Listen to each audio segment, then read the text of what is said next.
so I'm off to Killie. That'll be Kilmarnock. Sold my pal Ivers, I don't know if you can see it, Westone Thunder 1 bass, which you all had the opportunity for, belting of a bass. I actually did it was me that got it for him. It's like, when I first showed Ivor the Japanese basses, he was like, whoa, how much did you pay? You know, it's like, because they're so good for what you get, and he bought like 5 in 6 months. Every month I'd get a bass, go, oh, I want another one. It's like, and now he's just got, I think he's up to about 20 odd basses.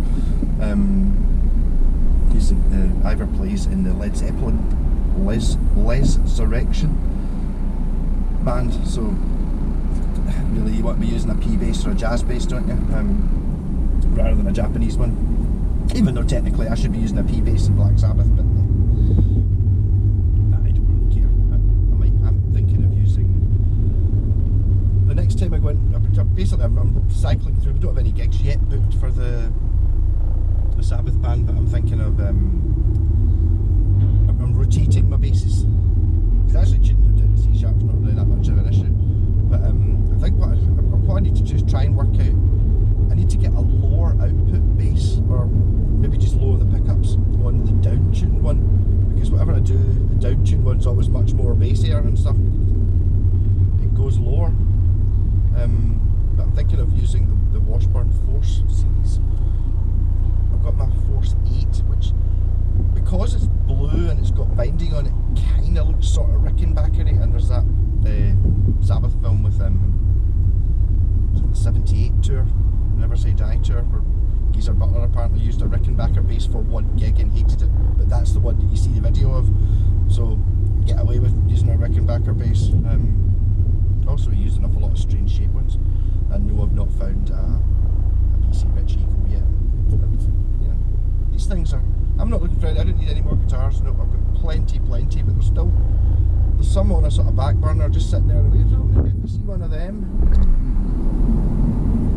If anyone's looking, actually, there's a stunning looking, actually Blacktooth Fox would love this, an FGN Telecaster. Mine's the Boundary, which is the cheaper series. This is a standard series one, 500 quid, but it looks amazing. It's got lock-in tuners. It doesn't have a trem. It's got EMG pickups, which I wouldn't be so keen on, but and it's a 26.5 inch, so it's a slightly longer scale, so it's designed for down tuning. The guy's got it tuned to C sharp, and it's like, but it's like a sort of white. You can see the grain through it wood. It just looks fantastic. It's on Facebook Marketplace just now, and I liked it, and I think it's been on for a couple of days. We'll look at one like. So I don't know. I'm not buying it though. I don't need that. I don't need any more guitars. Yeah, so yesterday, probably the start of this video, I was out picking up a 335, a Stratton Payne. That I don't think it really matters what badges on these things, are all about much of the same. A 335, but I knocked the guy down a wee bit because the jack socket had fallen inside the guitar, so I couldn't test it. So I got home and then fidgeted about inside it with my fingers and stuff. And actually, one of the nice things about it was it's got like a, you know, the wee square plate that holds the output jack, which means you can actually get your finger into the hole rather than it just being the jack socket put straight on. So it meant I could actually, rather than having the usual hassle of, you know, when you've just got a hole in the guitar that you're trying to put the jack socket in, it's pure difficult because it's the same, the jack socket's the same size as the hole, and then you've got to try and tighten it up while holding the inside bit with a pair of, it's a fidget, whereas this one wasn't too bad, and it's working fine. I was playing it last night, and this was the one that I was looking at thinking this is going to be the first ever Bucky 335, and I'm just looking at it, the electrics all work great, and it's the amount of hassle involved in taking the electrics out to paint it and then putting them all back in again, and it really isn't going to be worth any much more money as a Bucky caster. It can make a bit of a difference. It makes a big difference to like a wee cheapy Strat. You know, generally I tend to, you know, the reason they're cheap is because they're all scratched or covered in stickers, or there's something wrong with the paint. Someone's had a go at relicking it or something, you know. That definitely is definitely worth Bucky castering them, but this one's kind of quite nice, and I'm So I'm kind of undecided. I think I might try and do another trade Tuesday. It's been a while since I did one. Just start with that and see what I can trade up to. I'm not after anything specific. Again, for the original Trade Tuesday, I was after well, it wasn't after, it was the first one I wanted a Westtone Thunder, and I think I wanted a Westtone Thunder, but after I'd done like one swap, I ended up buying I had £60 for my first ever YouTube payment, and I wanted to see if I could get myself a Westtone Thunder for that, you know, after a couple of trades. But I ended up buying an Ibanez Blazer not a Westtone Thunder, but an Aria laser base, which is basically a Westtone Thunder but a slightly different shape, same factory, same place, same pickups, same guitar. It would be a 1A rather than a 1, because it's got an active circuit in it, or it's got the same active circuit in it. And then Series 2, I can't even remember, so this would be Series 3, and just tried, Series 2 I was going to try and get a Les Paul, but I ended up getting a Yamaha SG 200, which is, let's be honest, better than a Les Paul. So I'm still, I wonder if I don't even know where I'm going. I suppose just getting to the point of where getting a guitar I want for myself, I suppose, but I don't know, because the 335, it's just, as a 335 goes, it does all the things that a 335 does. It's got that horrible nasal sound when you play it. It sounds good, see when you've got it up at a volume loud enough so that you can't hear the sound coming off the guitar. That's fine. It's just when you're playing it in the house, you know, you just get this tinniness out of semi-hollow guitars, which lots of people love. I mean, I can't knock it. It's just one of those things that, I mean, I had an analogy, it wasn't a very good one. Cheese. See if you really don't like cheese, right? I mean, just totally fine. You don't like cheese. It doesn't really matter how good a bit of cheese you get given. You don't like cheese, you don't like cheese. You know, it's like, oh, this is super expensive Stilton cheese. Well, yeah, it's still cheese. I don't like cheese. That's kind of what the 335 thing is like. Well, that wasn't nearly as bad as I thought it was going to be. The traffic down to Killie, I've not had NT, I wish I had. So I'm going down to, so if anyone's wanting to swap a 335 for something, it seems quite a good 335. Any Oasis fans out there? That's what I was thinking, a bucky one, if it had been a bit more fun. Basically, if I'd had to take the electrics out, I think that would have been the deal. You know what I mean? Then it would have been worthwhile painting it. But I was looking at it and trying to work out ways of doing it. I'd have to stuff newspaper into the F-holes to stop it painting the inside, and then I'd have to tape off the binding all the way around the outside, and then I'd have to tape off the binding on the inside of the F-holes. And you know, I'm just looking at the guitar going, what's it going to make to the value of the guitar? Is it going to add 20 quid or something, and it's going to take me like 2 days work? So it's economically not viable, unless somebody specifically wants a bucky 335 and is willing to pay for it. I've got to take into some consideration how much time it takes me to build these things. So I was doing the video I did last night. It was this morning, but it'll be going out tonight, which would be last night when this video goes out. It's on the wall behind me. It's a sort of ambery red. It's not a cherry red. It's like a sort of orangey red, grainy thing. Decent guitar. When I got it home last night, first thing I did was make sure everything worked. So I checked the electrics. I mean, the truss rod works. The truss rods, it was like, turning the truss rod, it was like, oh no, there's no resistance to this at all. I get 4 turns on it before it did anything. And that's just because, like so many guitars, the truss rod had never been touched from new. You know, it's like, came out of the factory, look at the straightness of the neck. Yep, it's straight, don't need to touch the truss rod. So the truss rod, you know, it's obviously, it's got to go on a certain amount before it even engages. That's what happened. So I was like thinking, oh god, I'm kind of arse of it. But truss rod works. Got it set up. The strings on it aren't that minging, so I will put new strings on it, give it a bit of a setup. Got it played, it's quite good. I might take it over to Scott's, get it to play Van Halen on it. I'm pretty sure I would have been able to sell that red Grant quite easily with his Van Halen demonstration.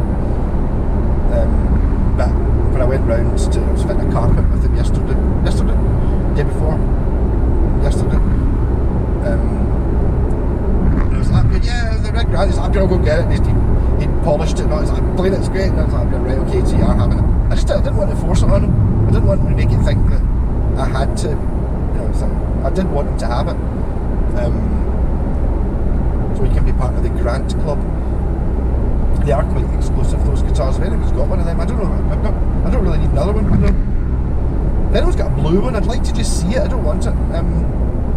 Because as far as I'm aware, there's only 3 in the range. There's the single pickup, the 2 pickup, and the bass. And I've got those 3. That's fine. It's a bit annoying. I went from having two red ones and a silver one to now having 2 silver ones and a red one. So the blue one would have been nice, but I'm willing to accept it. I'm possibly even doing a video. I think I'm in the studio at Cranking House on Sunday. So I might take the 2 of them in and try and do the thing that I forgot to do with Black Sabbath, or we just ran out of time. We've got more songs than we can really cover. We were in the Mary Hill studio, the Sabbath band, and there was no air in it whatsoever. We were 5 minutes late getting in because the band that was in previously had been in there sweating, so it was like going into an old smelly sock, or putting on yesterday's wetsuit, putting on a wet wetsuit. It's alright once you're in, but it's horrible when you put it on. So we kept having to go outside every half hour just to stand outside, breathe. Yeah, so I'm going down to, as I said, get rid of the Ivers Thunder bass, and I'm just dropping it off with his pal Taylor Made Music. I think he started a YouTube channel, but I think I haven't seen any videos. I don't even know that. Did he ever actually put any videos live? He did well though, but it's just one of those things that you can't really expect to be quite comfortable talking to the camera and stuff. First go, really back at my early videos, I've got better at it. Doing the TV presenter thing, which to be honest with you, it came down to, I think, see if I had to do any, maybe acting, maybe next time my brother's doing a film, I'll maybe try and get in one of them.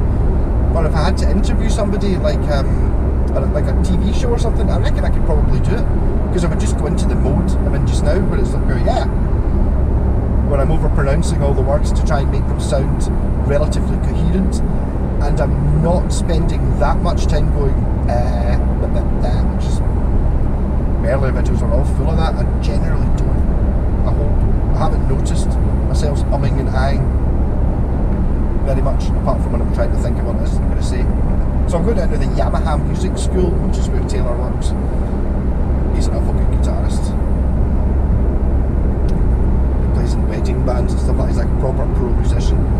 So it's like he can do all different styles, which is it's a great thing to be able to do. It's just that I've got a problem with the thing that if it's something I don't really like, I'm not interested in it, I can't do it. So that's why, my school subjects, I was good at physics and maths because I found it quite interesting. Then English and chemistry, I just wasn't interested, therefore put zero effort in, therefore didn't do it. So my ability to play jazz is never really going to happen unless I decide I like jazz, or I like playing certain things. I was actually quite proud of myself last night. I've actually forgotten how to play the one Oasis song I could play, Wonderwall. Like from 7. I've got 3-3-5. Play some Oasis. No, okay, I'll play the one song I can play. Remember the first chord. And I don't actually remember it. What I did notice was it's a lonely road, and could never be. Is it Green Day? Do that song. It's exactly the same chords as Wonderwall. It basically is Wonderwall, but it's got a rhythm to it rather than having the ching ching ka-chicka ching ching ching ching ka-chicka ching ching rhythm. It's got like a proper rhythm to it. But I think it's exactly the same chords. I wonder if it was done intentionally. So I don't want to use up too much of this video. How much do I have left? I've got an hour and a half, right? I won't be doing doing an hour and a half video with Taylor, but I'll just have to, I'll leave you just now. So Trade Tuesday, anyone want to trade something for a 335 copy? Much the same as the Epiphone Dot, is it? Apart from it doesn't cost nearly as much money. If you don't have a 335 in your, even Blacktooth Fox was talking about, oh, I need a semi-hollow for his collection of guitars. It's just like, I used to think that way, but every year or two I ended up with a 335 type or a semi-hollow, and every time I just kind of go, oh, this is great for about half an hour, and then I just go, I don't really like these. They're awfully big physically, you know. When they play fine, you get good high-rate access and stuff like that. They just, again, I wonder if it's just my total hatred of Strummy Boy Gallagher. Is one of the reasons I just don't like them. Kind of like the same reason I really don't like Les Pauls, partly because of just the people I've seen play them. Not necessarily famous people, just you go and see a band and you quite often get a dick playing a Les Paul. Sorry, Les Paul fans. So I've been trading it for something that perhaps I need, something that's worth more money but maybe has wiring issues would be good. The problem with the swapping thing is some of the swaps you get are always hilarious. I remember having it was a totally cool purple Squire Strat that I'd upgraded the pickups to Fender pickups, put some switches in it, set it up, cleaned it up. I can't remember what else I'd done to it, but the thing was gorgeous. Played like a dream with Malco switches in it and stuff like that. I put it up on Facebook Marketplace for a swap, and someone offered me, I got a genuine swap offer from, do you want to swap it for a black one? I think it might be the same model. It's a bit dented and it's only got 4 strings. So it's like, do you want to swap basically a really nice Squire in a cool colour with upgraded parts for one that's got bits missing, is grubby and is just black? Who would like to swap that? I'd like to swap my Fiat Panda for something. What do you have? I've got another Fiat Panda that's done twice the mileage and its computer's missing. You want to swap it for that? No, so I'd like to swap it for something that was better or equal to, not something that's crapper. So don't offer me a 335 with a broken neck. Yeah. Right, I'll stop talking. Rock on.